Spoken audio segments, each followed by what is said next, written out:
Alors, pour tracer une parallèle à une droite donnée, donc ici la parallèle à ma droite bleue, passons par un point donné. Donc ici, passons par le point A.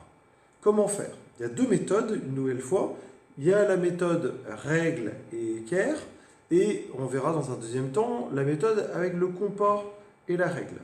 Alors, première chose, avec la règle et l'équerre. Je commence par prendre mon équerre. C'est vraiment toujours la première chose à prendre, c'est l'équerre. Je l'aligne sur la droite à dupliquer.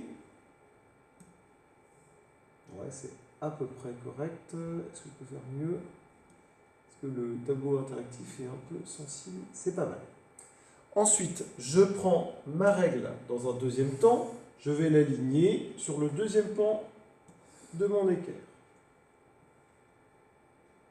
Voilà, c'est pas mal. Et maintenant que j'ai fait ça, je vais garder fixe ma règle et je vais coulisser l'équerre le long de la règle jusqu'au point désiré. Quand je suis arrivé sur le bon point, donc sur le point A, je peux tracer le long du pan principal de l'équerre ma parallèle.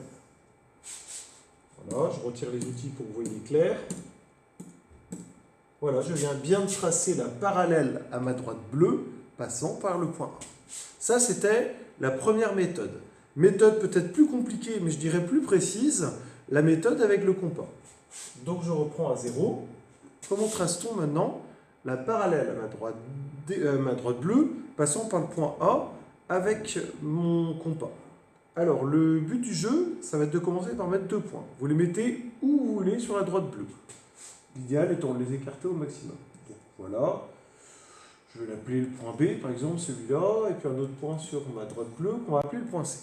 Je vais donc maintenant prendre mon compas et je vais jouer avec ces 3 points.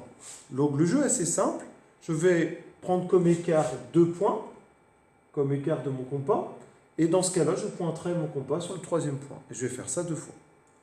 Donc je répète ce que je viens de dire. Je prends 2 points comme écart de compas, par exemple A et B.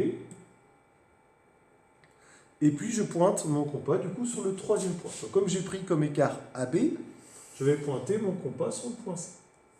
Et je vais faire un arc de cercle en face du point. Voilà, en face. Parce que je sais très bien que la parallèle va être comme ça, donc je sais très bien que le point que je recherche va être par ici. Alors ensuite, on va refaire la même chose, mais avec 2 autres points. Par exemple, je vais prendre comme écart cette fois-ci BC. Vous avez bien compris, du coup, si je prends comme écart BC, c'est-à-dire que je vais pointer mon compas sur le 3e point, c'est-à-dire sur le point A. Voilà. Et évidemment, je vais l'orienter de façon à tracer mon arc de cercle en face du point A et obtenir évidemment une intersection. Vous pouvez l'appeler, si vous voulez donner un nom, si vous voulez, à l'intersection. Je vais l'appeler D, par exemple.